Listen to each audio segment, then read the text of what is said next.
Selamat pagi teman-teman. Wah, lama ya. Dari bab 1, 2, 3, 4 menuju ke 5, 6. Wah, saya butuh waktu lama untuk membuat video ini. Mohon maaf, kemarin banyak sekali komentar-komentar yang masuk dan baru kali ini saya bisa sempat ya. Pada sesi kali ini saya ingin menyampaikan penyusunan proposal tesis untuk bab 5 dan bab 6. Kemarin 1, 2, 3, 4 sudah ya. Jadi kalau tesis itu kuncinya adalah kita kerja kerasnya pada saat kita membuat bab 1 rasanya ya. Kalau bab 2 itu semua template ya, empiris kita bisa cari. Kemudian grand teori kita juga bisa cari. Kemudian 3, 4 itu juga kita bisa lah ya, kalau lihat contoh dan teorinya kita bisa jalan. Yang berikutnya kita masuk ke bab 5 dan bab 6 ya.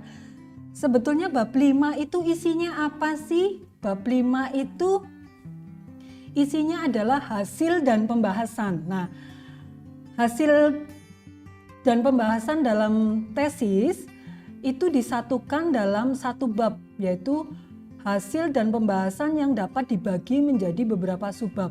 Kalau proposal kan biasanya bab 1 sampai bab 4. Nah, bab 5 sampai 6 biasanya kita masuk ke proses, kalau ujian namanya ujian seminar hasil ya, sebelum menuju ke ujian tertutup. Nah, kalau di seminar hasil apa saja sih yang harus dibahas?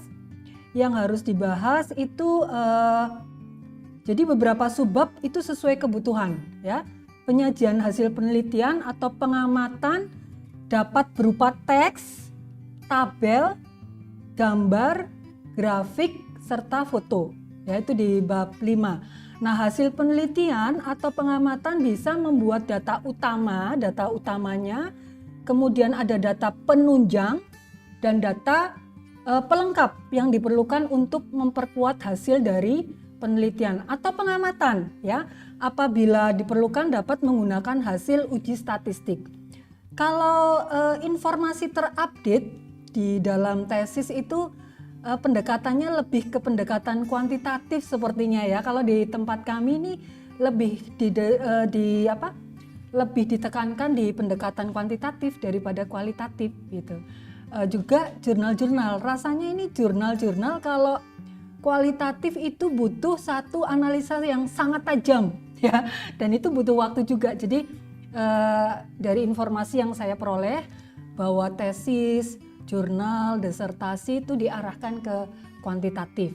Nah, narasi di dalam hasil penelitian atau pengamatan memuat ulasan makna apa yang terdapat di dalam tabel. Jadi kalau di situ di bab 5 biasanya ada tabel distribusi frekuensi variabel.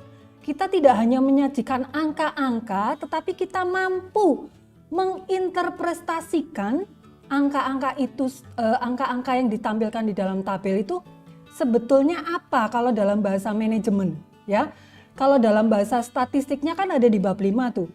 Nah, itu nanti di bab 6 beda lagi cara menyampaikannya. Tidak boleh memasukkan unsur statistik di bab 6 ya. Di kesimpulan, saran tuh sudah tidak ada bahasa statistik. Jadi narasinya sudah berbeda. Nah, dalam bab 5 ini hasil penelitian atau pengamatan dalam bentuk tabel atau gambar atau grafik bukan untuk dibahas tetapi dipaparkan maknanya. Itu ada di bab 5. Nah, pembahasan adalah pemberian makna dan alasan mengapa data yang diperoleh sedemikian rupa dan harus dikemukakan uraian bahasan baik dari peneliti yang bersangkutan yang dapat diperkuat ya, berlawanan atau sesuai dengan hasil penelitian orang lain itu dibahas dalam bab 5.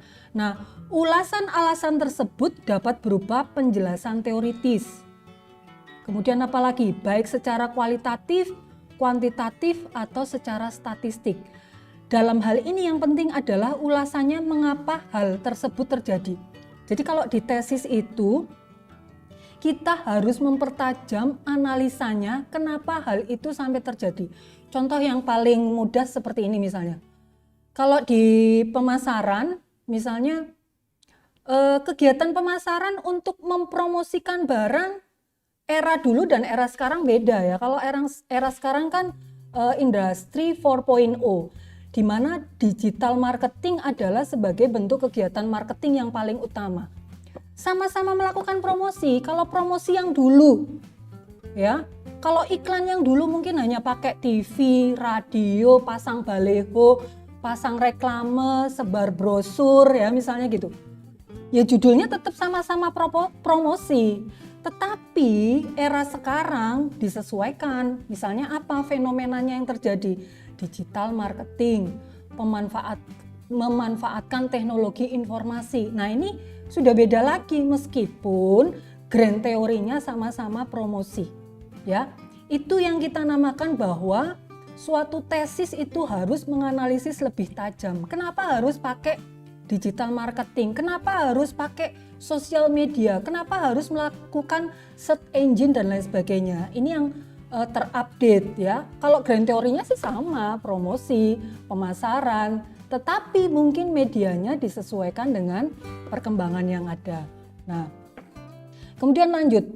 Di dalam pembahasan jadi benar-benar baru dan belum pernah ditemukan. Ya, ini bedanya tesis dengan skripsi. Kalau di tesis diusahakan ada kebaharuan atau novelty. Yang namanya novelty itu bisa bermacam-macam.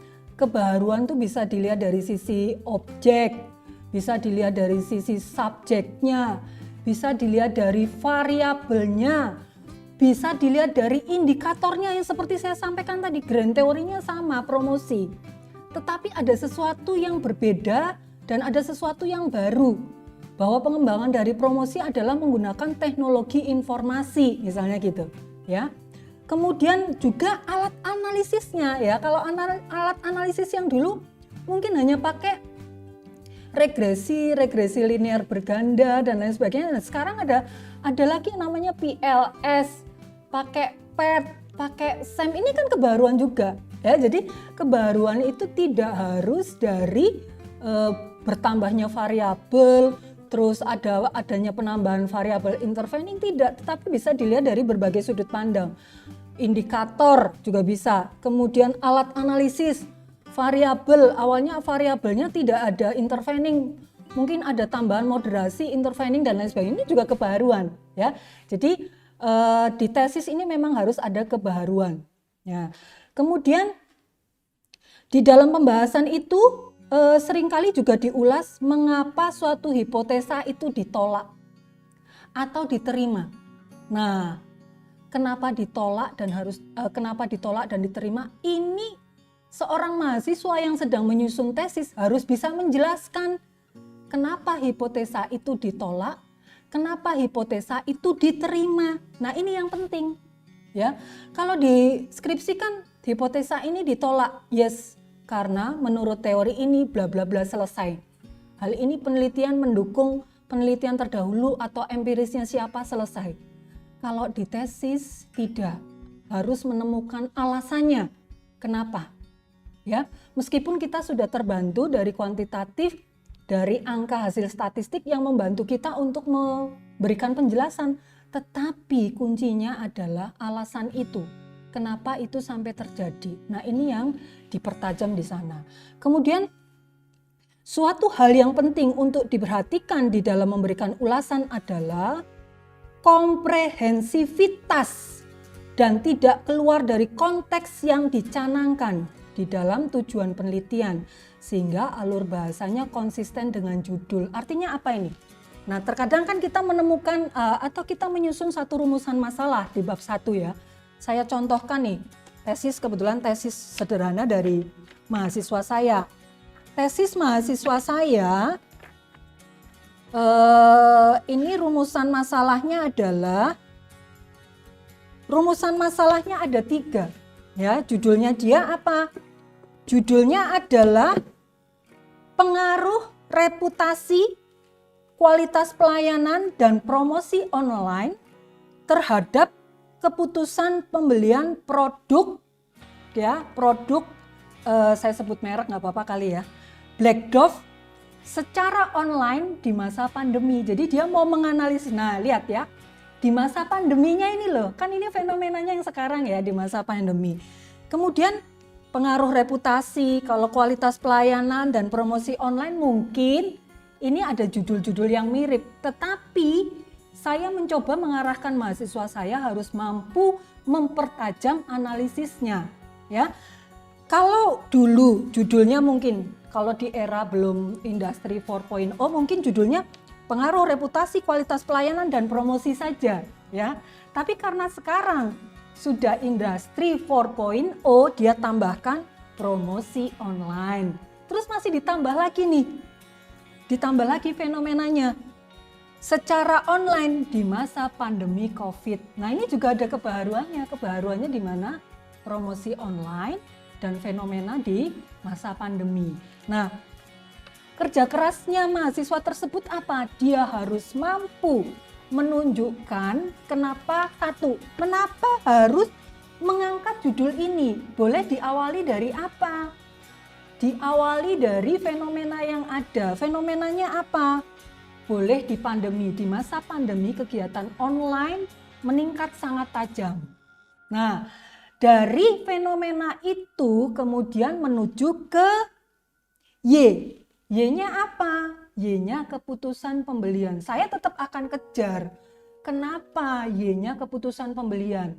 Kok tidak satisfaction? Kok tidak minat beli? Dia harus bisa menyampaikan alasannya. Itulah bedanya tesis dengan skripsi. Tidak hanya berhenti di teori. Iya, menurut teori Philip Kotler bahwa keputusan pembelian ini dipengaruhi bla bla bla, nggak boleh seperti itu. Itu juga penting, tetapi harus didampingi alasan yang lebih valid, didukung oleh apa? Empiris atau jurnal penelitian terdahulu gitu ya. Kita menuju ke rumusan. Nah, di rumusan mahasiswa saya menyampaikan rumusan apakah reputasi berpengaruh terhadap keputusan pembelian produk yang dijual secara online di masa pandemi COVID. Itu yang pertama. Yang kedua, apakah kualitas pelayanan berpengaruh terhadap keputusan pembelian? Apakah promosi online berpengaruh terhadap keputusan pembelian? Kemudian apakah reputasi, kualitas pelayanan dan promosi online berpengaruh terhadap keputusan pembelian? Nah ini simultannya ya. Jadi di dalam tesis ini memang tidak ada intervening, tetapi tesis ini melakukan pengembangan. Pengembangan itu bisa dituangkan di mana? Dituangkan di hipotesa.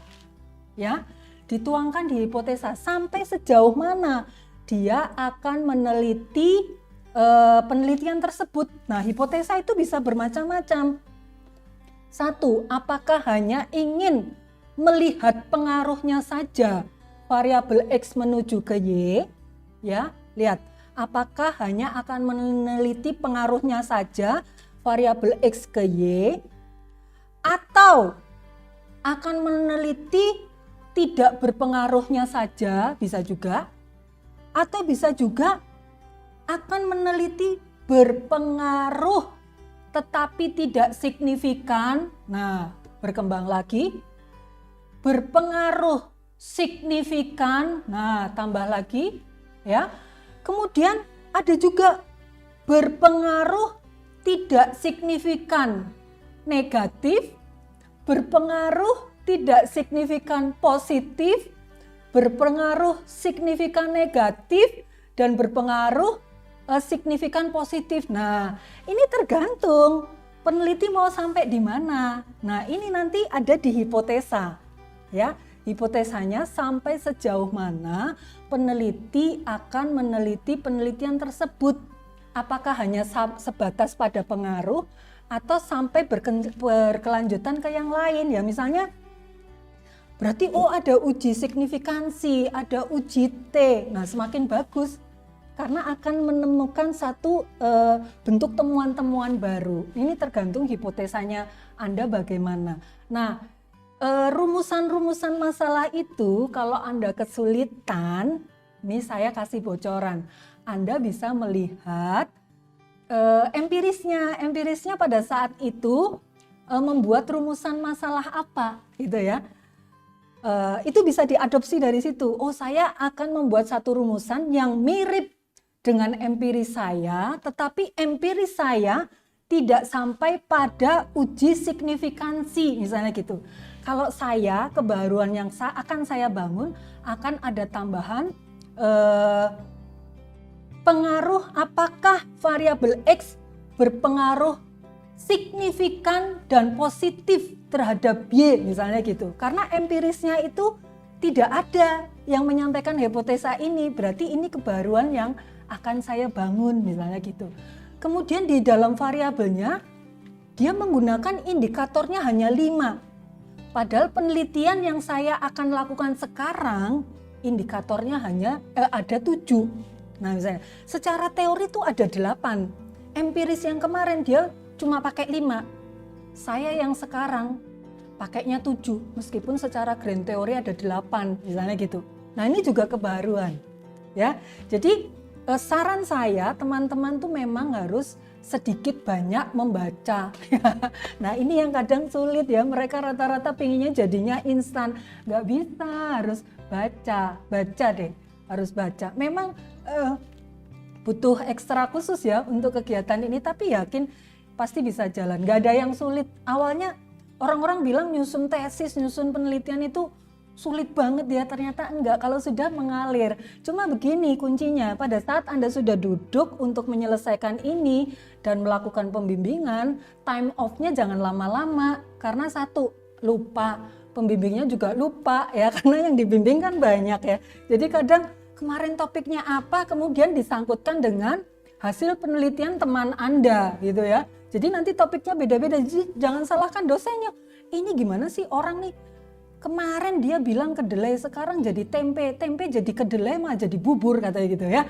Nah ini jangan salahkan dosen, karena dosen itu terkadang hanya memberikan satu arahan bagaimana supaya penelitian ini bisa bagus. Mulai dari arahan grand teori yang tepat seperti apa, empirisnya seperti apa, sistematika menulis, kemudian sistematika dan linearitas dari kasus yang disampaikan seperti apa, ya hanya sebatas itu, mungkin tidak fokus ya. Supaya sama-sama bisa fokus, durasi waktu dari proses bimbingan sampai proses penyelesaian jangan lama-lama ya. Kemudian sampai di rumusan masalah, tadi kan rumusan masalahnya ada 4 ya. Kalau rumusan masalah itu 4, maka disesuaikan dengan hipotesa yang akan Anda tetapkan ya. Hipotesanya tidak jauh-jauh dari rumusan masalah. Supaya tidak bingung mencari rumusan masalah, bisa lihat dari penelitian empiris atau penelitian terdahulunya. Ada rumusan masalah apa, dikembangkan dari situ ya. Jadi itu novelty-nya dari situ. Nah, kalau rumusan masalahnya 4, berarti di kesimpulan juga 4 yang didukung oleh hipotesa yang Anda buat gitu. Harus linear, rumusan masalahnya 4, kesimpulannya cuma 3 ya, nggak matching. Yang ditanyakan ada 4 ya harus dijawab 4 ya. Yang ditanya 4 jawabnya 5, nah itu juga keliru ya. Jadi harus konsisten gitu. Nah kalau rumusan masalahnya 4 ya di kesimpulannya harus 4 gitu ya.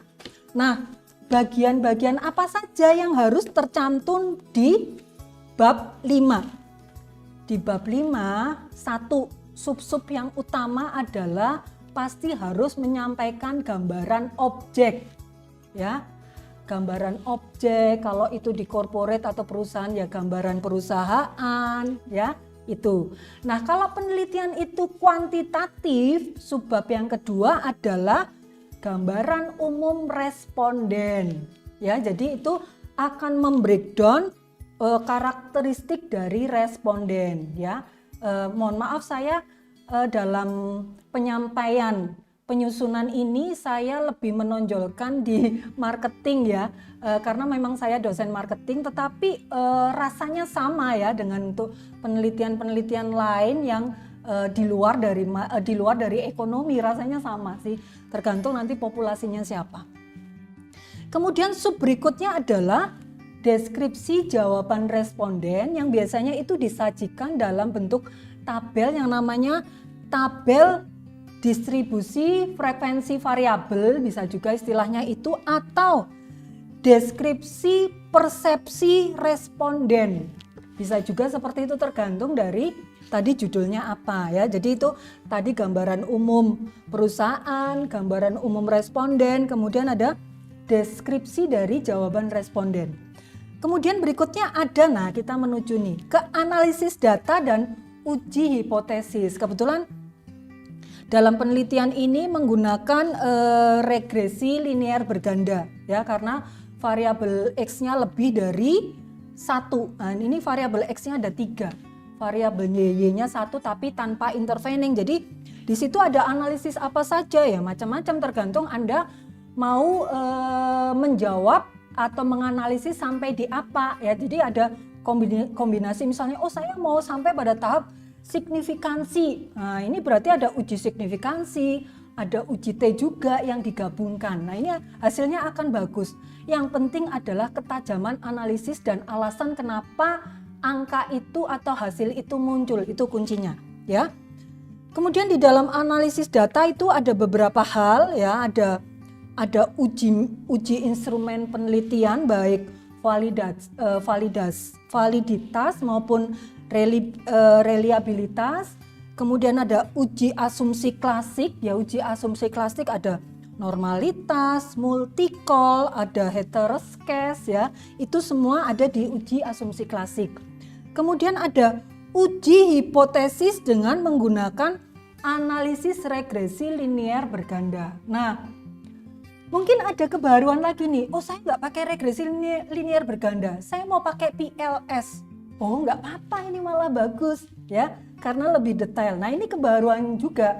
Jadi sebelumnya teman-teman yang lain pakai regresi linear berganda, saya mau pakai PLS, nggak apa-apa. Nah, ini juga bagus ya. Kemudian di dalam regresi linear berganda ada pembentukan model regresi, ada uji T karena kan dia bahas parsial juga ya. Ada uji F, ada uji determinasi ya, R-square. Kemudian hasil akhirnya adalah pembahasan. Nah, itu tadi di bab 5. Jadi hati-hati. Di bab 5 itu memang pembahasannya sangat detail ya, pembahasannya sangat detail. Yang penting sejauh mana Anda bisa membuat satu analisa dari hasil statistik yang sudah diolah.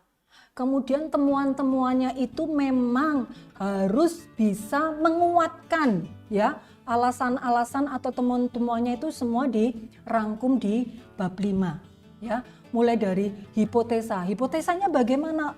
Terdapat pengaruh reputasi berpengaruh tidak signifikan tetapi negatif misalnya gitu. Hal ini sesuai dengan teorinya Philip Kotler dan mendukung penelitian terdahulu milik siapa. Tidak berhenti sampai di situ loh ya. Tetapi yang harus dilakukan adalah kok sampai terjadi reputasi tidak berpengaruh terhadap keputusan pembelian atau reputasi berpengaruh signifikan tetapi negatif. Ada apa ini? Nah, itu yang harus dibahas. Itu ya. Jadi harus detail memang itu. Nah, itu yang tadi bab 5 ya. Sekarang menuju ke bab 6. Di dalam bab 6 itu hanya ada 4 bagian. Kesimpulan, implikasi hasil penelitian, keterbatasan penelitian, dan saran. Nah, di dalam kesimpulan itu adalah menjawab rumusan masalah. Ya, kalau tadi saya sampaikan di rumusan masalah di bab 1 itu ada 4. Jadi di bab 6 kesimpulannya juga harus ada 4. Ya. Nah, alasan-alasannya bagaimana? Apakah disampaikan di bab 6? Tidak. Sudah dijelaskan di bab 5, tetapi pertanggungjawaban Anda adalah pada saat ujian seminar hasil dan ujian tertutup tesis. Nah, Anda harus mampu menyampaikan alasan-alasan apa dengan kalimat yang bagus supaya penguji memahami apa sebetulnya penelitian yang Anda lakukan. Gitu. Nah, di kesimpulan singkat saja, di kesimpulan misalnya langsung saja, apakah reputasi berpengaruh? Dari penelitian dia bilang reputasi tidak berpengaruh terhadap keputusan pembelian produk yang dijual secara online. Nah, artinya naik turunnya reputasi yang dimiliki oleh produk tersebut tidak berdampak pada keputusan pembelian produk secara online. Titik. Nah, karena pembahasan ini hanya sampai di pengaruh. Ya, boleh dipertajam lagi. Berpengaruh signifikan positif misalnya. Nah, kalau berpengaruh signifikan positif itu artinya apa? Nah, itu harus Anda bisa jelaskan. Begitu juga, ini kesimpulan juga cuma 4 ya, nggak cuma 5 sesuai dengan rumusan masalah. Setelah kesimpulan, Anda juga harus menyampaikan implikasi hasil penelitian. Implikasi artinya apa sih? Implikasi itu artinya adalah sebuah akibat dari sesuatu hal yang memiliki dampak secara langsung. Kalau tadi menyampaikan bahwa reputasi itu tidak berpengaruh terhadap keputusan. Implikasinya apa? Oh, berarti dampak dari reputasi kalau tidak berpengaruh terhadap keputusan pembelian, hal ini akan memberikan dampak secara langsung kepada siapa? Kepada konsumen. Jadi konsumen selama ini melihat reputasi itu bukan sesuatu hal yang menyebabkan dia memutuskan untuk membeli. Karena mungkin ada hal-hal lain misalnya gitu. Jadi reputasi tidak memiliki dampak secara langsung. Karena reputasi itu nomor kesekian. Yang penting bagi pemilik handphone adalah karena ini Black Dove itu satu produk charging, apa tuh namanya? Produk casting ya yang taruh di sini nih. Nah, jadi orang tuh beli casting tuh bukan karena faktor reputasi, jadi karena faktor kebutuhan mungkin ya. Karena supaya handphonenya aman. Karena casting itu fungsinya untuk melindungi LCD, body handphone dan lain sebagainya. Jadi kalau jatuh masih aman. Mungkin reputasi nggak penting lah. Yang penting ini handphone saya aman. Jadi di dalam penelitian ini dia menemukan bahwa reputasi tidak memberikan pengaruh langsung atau tidak berdampak secara langsung terhadap keputusan pembelian misalnya gitu, karena ada hal penting yang bagi. Nah, ini juga temuan kan, tidak hanya berhenti sampai di situ. Jadi tugas Anda apa? Tugas Anda mampu menjelaskan kenapa toh reputasi kok sampai nggak berpengaruh terhadap keputusan pembelian. Nah, ini harus dicari alasannya apa. Nah, itu bedanya tesis dengan skripsi, harus mencari alasannya. Oh gitu ya. Berarti orang tuh beli casing tuh bukan karena faktor reputasi, jadi karena faktor kebutuhan ya untuk mengamankan handphonenya dia gitu. Nah, itu implikasi yang pertama. Kemudian implikasi yang kedua, nah kualitas itu sangat berpengaruh positif terhadap keputusan. Jadi kualitas memberikan dampak orang untuk membeli casting dengan merek itu. Kenapa ya? Nah, karena kualitas memiliki dampak yang positif secara langsung, maka perlu diapakan ini. Nah ya, jadi kualitas itu memiliki pengaruh yang sangat positif terhadap keputusan pembelian. Sehingga produsen casting harus melakukan apa? Supaya keputusan pembelian bisa membangun kepercayaan konsumen membeli casting saya, karena kualitas itu ternyata berpengaruh lebih baik daripada reputasi. Reputasi nomor 2, kualitas yang utama. Kalaupun itu nggak merek pun saya akan beli misalnya gitu ya. Karena kualitasnya bagus. Udah ada mereknya belum? Belum, tapi saya coba bagus loh. Padahal itu nggak ada mereknya ya. Tapi kualitas yang utama karena testimoni dari customer sebelumnya. Nah, itu yang implikasi itu kita akan melihat sesuatu hal yang memiliki dampak langsung sehingga akan memberikan kepada produsen apa seharusnya yang akan dilakukan. Ya, itu yang kedua, implikasi. Kemudian yang ketiga adalah keterbatasan penelitian. Keterbatasan tuh bukan apa ya? Bukan keterbatasan, beda ya, batasan sama keterbatasan itu beda. Kalau batasan dalam latar belakang, batasan adalah kita membatasi. Jadi kita sengaja membatasi. Ya, misalnya variabelnya dibatasi, objek penelitian, lokasi, populasi itu dibatasi. Jadi kita yang sengaja melakukan pembatasan. Tapi kalau keterbatasan adalah bahwa ada sesuatu di mana kita tidak bisa menghindari dan itu mentok gitu ya. Misalnya itu. Misalnya customer customer itu, waduh Jakarta terlalu luas ya, tetapi saya harus mengambil sampel dari Jabodetabek misalnya gitu, supaya penelitian saya valid. Nah karena keterbatasan tenaga sehingga kuesioner yang saya lakukan hanya dengan menggunakan Google Form misalnya gitu. Nah itu pun kita tidak tahu itu hasilnya maksimal atau tidak, karena hasil yang maksimal apabila kita bisa menemui responden ya, kita bisa ngobrol langsung, jadi jawabannya bisa valid karena menggunakan Google Form. Kita berpikir bahwa hasil jawaban mereka tidak maksimal. Nah ini namanya keterbatasan, sesuatu yang tidak bisa kita hindari misalnya gitu ya. Kemudian durasi waktu yang terlalu lama, misalnya dari pemberdayaan penyampaian Google Form untuk bisa kembali lagi tuh durasinya terlalu lama, misalnya ini juga keterbatasan, kita tidak bisa menghindari itu. Kemudian ada lagi misalnya dalam waktu melakukan penelitian tiba-tiba nggak minta ya, kecelakaan jadi tertunda, nah ini keterbatasan juga. Tapi kalau yang batasan tuh kita bisa sengaja melakukan pembatasan, tapi kalau keterbatasan itu adalah situasi di mana kita tidak bisa menghindari sehingga menjadikan satu kendala. Nah itu ya, itu keterbatasan. Nah kalau keterbatasan di sini adalah melibatkan responden yang membeli produk secara online sehingga sebaran respondennya sangat luas, tetapi proses pengembalian Google Form-nya terlalu lama karena mereka melihat bahwa apa sih ini Google Form, apaan sih? Nah kadang kan malas juga ya, apa sih benefitnya, apa sih profitnya. Nah ini juga daya tarik juga, bagaimana supaya Anda bisa mendapatkan fast respon dari responden pada saat mengisi kuesioner ya. Jadi setidaknya membuat satu daya tarik misalnya apa? Apabila Bapak Ibu bisa memberikan jawaban kuesioner dalam waktu 2 hari saja akan mendapatkan apa, misalnya dapat pulsa kek ya, pulsa online dan lain sebagainya, itu kan daya tarik ya. Itu juga bisa untuk mempercepat proses penelitian Bapak Ibu dan teman-teman itu. Jadi kita juga punya trik supaya proses penelitian bisa cepat. Kemudian saran, nah saran ini juga nggak boleh sembarangan loh ya. Saran itu suka-suka kita, peneliti nggak boleh. Saran itu ada dasarnya juga. Saran itu kita dasarnya adalah hasil distribusi frekuensi variabel yang kita sampaikan di bab 5 tadi. Ada sesuatu apa sehingga saran ini harus diberikan misalnya gitu.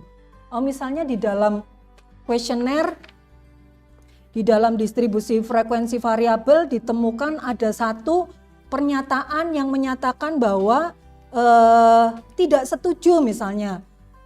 Indikator personal selling konsumen menyatakan tidak setuju mereka membeli casting karena penjual menyediakan fasilitas pembayaran secara online. Mereka mengatakan bahwa indikator di personal selling, konsumen menyatakan tidak setuju jika mereka membeli produk casing tersebut karena penjual menyediakan fasilitas pembayaran secara online. Dia tidak setuju. Jadi konsumen tidak setuju melakukan personal selling dengan pembayaran online. Nah maunya apa? Itu pun perlu digali. Kalau mereka tidak setuju maunya apa? Ternyata mereka maunya COD gitu ya. Karena lebih aman COD, kalau barangnya jelek dikembalikan. Memang sih produsen akan merugi untuk hal ini. Nah, tapi kita menemukan sesuatu ya. Ternyata behavior customer saat ini itu nggak mau kalau bayar dulu. Mereka maunya COD. Nah, ini kita bisa jadikan sebagai saran. Jadi saran tuh bukan suka-sukanya peneliti, tapi ada dasarnya. Dasarnya adalah hasil deskripsi dari responden atau hasil deskripsi dari distribusi frekuensi variabel yang ada di bab 5. Nah, itu kuncinya ya. Jadi tadi sudah saya bahas di bab 5 lebih ke pembahasan ya. Itu olah data kita, kemudian diinterpretasikan di bab 5, hipotesanya bagaimana, disesuaikan dengan teori grand teori dan jurnal penelitian terdahulu serta empirisnya. Nah di bab 6 baru tahap ke kesimpulan. Kalau sistematika penulisan rata-rata standar ya, isinya pasti itulah. Di bab 6 pasti ada 4 macam kesimpulan, implikasi, keterbatasan, dan saran. Tapi yang perlu diperhatikan bahwa itu semua ada dasarnya. Kita tidak boleh membuat asumsi-asumsi yang tidak ada dasar atau alasannya. Jadi memang di tesis itu yang dipertajam adalah analisis alasannya ya, tidak berhenti pada oh ini sesuai teori ini. Kemudian oh ini tidak sesuai dengan jurnal penelitian siapa. Tidak berhenti sampai di situ sih. Kita harus bisa mencari alasan kenapa sampai terjadi itu, sampai muncul angka itu. Nah, itu yang kita harus mencari. Nah, itu bedanya. Baik, bab 5 dan bab 6 sudah selesai. Mungkin banyak hal ya yang ingin ditanyakan ke saya, karena kalau kita di video mungkin saya hanya menyampaikan garis besarnya. Silakan yang masih ingin menanyakan sesuatu boleh berkomentar ya. Ini anggap saja bimbingan tesis gratis lah dari saya ya. Di masa pandemi saya memang terbuka, ternyata responnya cukup baik meskipun yang saya sampaikan itu sebetulnya sangat simpel sih. Pada intinya buat penelitian itu tidak sulit. Sejauh kita niat, berusaha ya.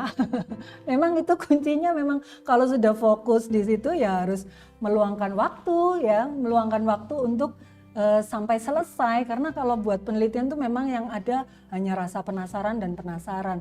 Tidak ada sesuatu yang sempurna sih. Terkadang kalau sudah membuat satu penelitian, emosi kita terlalu tinggi untuk menjadi baik dan sempurna banget, enggak. Itu bisa dilakukan secara bertahap ya. Misalnya penelitian yang ini oke lah sampai tahapan ini dulu, mungkin itu nanti bisa dilanjutkan untuk membuat jurnal publikasi, atau bisa juga rencana teman-teman untuk melanjutkan S3 ya. Oke lah ini saya simpan untuk melanjutkan S3. Oh masih up to date ya? Masih. Karena up to date atau novelty itu seperti yang saya sampaikan tidak hanya dilihat dari variabel kan, bisa dilihat dari objek, subjek, fenomena, alat analisis, kemudian indikator dan lain sebagainya. Oke, sampai di sini dulu apa yang saya sampaikan untuk penyusunan tesis ya, bukan proposal lagi nih. Udah tesis karena ada di bab 5 dan bab 6, kalau proposal kan 1 sampai 4. Ada sesuatu hal yang kurang saya minta maaf. Kemudian kalau ingin menanyakan sesuatu silahkan, pasti akan saya respon. Mohon maaf kalau terlalu lama karena biasanya saya akan buka YouTube di tengah malam ya, setelah saya selesai beraktivitas. Terima kasih karena kita masih masa pandemi. Jaga kesehatan, jangan lupa tetap semangat membuat tesis ya.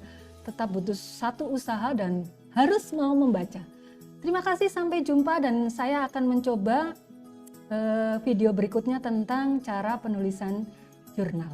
Oke, terima kasih, sampai jumpa. Tuhan memberkati kita semua.